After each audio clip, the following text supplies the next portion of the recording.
Hello বন্ধুরা, good morning, welcome back our channel. তোমরা সবাই কেমন আছো?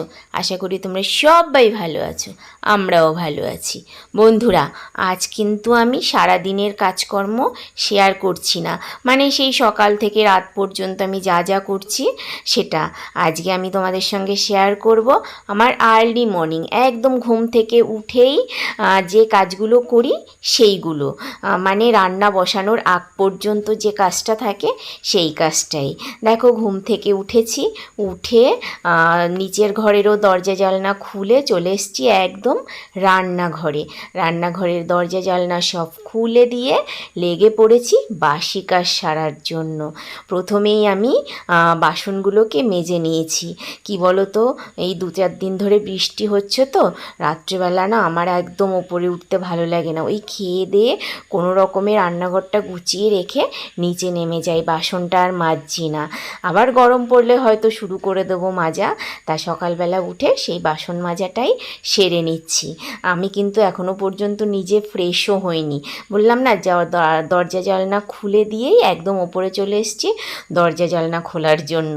একবারে বাসনটা মেজে নিচে গিয়ে যাব, নিচে গিয়ে তারপরে নিজে ফ্রেশ হব। ফ্রেশ হয়ে তারপরে কাজ করব হচ্ছে কি আমার ঠাকুরের কাজটা, কারণ চেঞ্জ করার পর আগে ঠাকুরের কাজটা সেরে নিলে না সুবিধা হয়, নইলে আবার সেই এঁঠোকাটা ধরে ফেলা, যার জন্য চেঞ্জ করে দেখো আমি ঠাকুরের বাসন মাজতে বসে পড়েছি।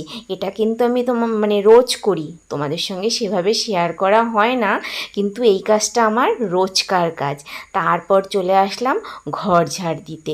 ঘরটা না আমি মানে ঝাড় দিই না, কেন বলো তো, তোমাদের দাদাভাই ছেলে দুজনেই বিছানায় শুয়ে থাকে, তো এবার শুয়ে থাকলে না ঘর ঝাড় দিতে কেমন একটা লাগে, বিশেষ করে বাসি ঘরটা, যার জন্য আমি বাসি ঘরটা তোমাদের দাদাভাই ছেলে উঠে গেলে তারপরই ঝাড় দেওয়ার চেষ্টা করি। তবে কিছু কিছু দিন ব্যতিক্রম হয়ে যায়, যেদিন আর কি সময় থাকে না, কিংবা মানে তোমাদের দাদাভাইয়ের তাড়াহুড়ো করে বেরোনো থাকে, সেদিন ছেলে শুয়ে থাকলেও আমি ঘরটা ঝাড় দিয়ে দিই, কিন্তু বেশিরভাগ সময় চেষ্টা করি না দেওয়ার আর কি। কে কে আমার মতো এরকম করো কমেন্ট করে জানিও, ঠিক আছে? তা ঘরটা আমি ঝাড় দিয়ে নিচ্ছি। আর সকালবেলা যখন আমি বাসি ঘরটা ঝাড় দিই, একদম খাটের তলায় ঢুকে গিয়ে, দেখলে তো তোমরা, ওভাবেই ঝাড় দিই, কারণ একদম খাটের তলাটা দিয়ে সব নোংরা বার করে নিয়ে আসি। আর এই নোংরাগুলো কিসের নোংরা জানো তো? আমার এই যে খাটের প্লাইয়ের থেকে এগুলো গুঁড়ো গুঁড়ো সেই সুজির মতো পড়ে, সেইগুলো মনে হয় প্লাইটা ঘুণে ধরে না কি ধরে না, সেটা ধরেছে, যার জন্য মাঝে মাঝে পড়ে, আবার মাঝে মাঝে বন্ধ হয়ে যায়। যাই হোক, এভাবেই চালাতে হবে, কিচ্ছু করার নেই। এখন পরিস্থিতি আমাদের খুবই খারাপ, এই চলে তো সেই চলে। যখন পরিস্থিতি ঠিক হবে তখন চিন্তা করব প্লাইটা চেঞ্জ করার কথা। জানো তো বন্ধুরা, আমাদের একটা খাট কেনাও খুব প্রয়োজন, সেটা ছোট হলেও হয় আর কি।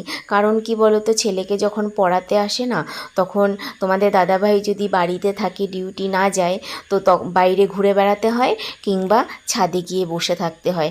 কিন্তু এই গরমে উত্তপ্ত ছাদে গিয়ে বসে থাকাও সম্ভব হয় না, ওই বাইরেই ঘুরতে হয়, কিছু করার নেই। এই হচ্ছে ব্যাপার। ভগবান কবে মুখ তুলে তাকাবে জানি না, তাকালে হয়তো একটু অবস্থাটা ফিরবে। যাই হোক, দেখো, তোমাদের সঙ্গে কথা বলতে বলতে আমার ঘর মোছাও শেষের পথে আর কি। এই ঘরটা মোছা হয়ে গেলে আমি বসিয়ে দেব রান্না। আর ছেলে হচ্ছে গিয়ে খাটে পড়ছে, তোমাদের দাদাভাই বাইরে রয়েছে, গাছপালার যত্ন করছে আর কি। আর তোমাদের দাদাভাইকেও এখন একটু ডাকবো, ডেকে আমার সঙ্গে একটু হেল্প করতে বলবো। মাঝে মাঝে করে দেয়, জানো তো, যেদিন আমার সকালবেলা খুব পরিমাণে তাড়াহুড়ো থাকে সেদিন করে দেয় না সেটা কখনোই বলবো না, বলো। আর ঘরটা মোছা হয়ে যাচ্ছে, হয়ে গেলে পরেই আমি রান্নাঘরে ঢুকে পড়ছি। তাহলে তোমরা ভিডিওটা দেখতে থাকো। আর আজকের ভিডিওটা আমি এখানেই শেষ করলাম।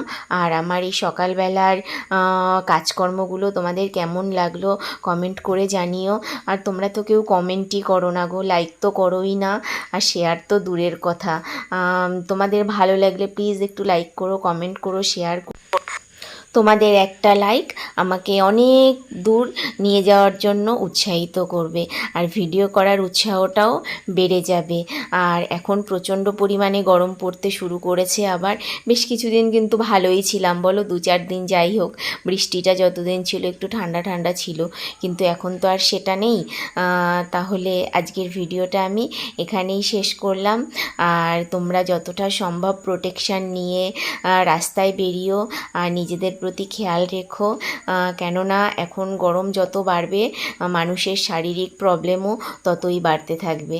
তাহলে আজকের ভিডিওটা এখানেই শেষ করলাম। তোমরা সবাই সুস্থ থেকো, ভালো থেকো। দেখা হচ্ছে নেক্সট ব্লগে। Bye bye.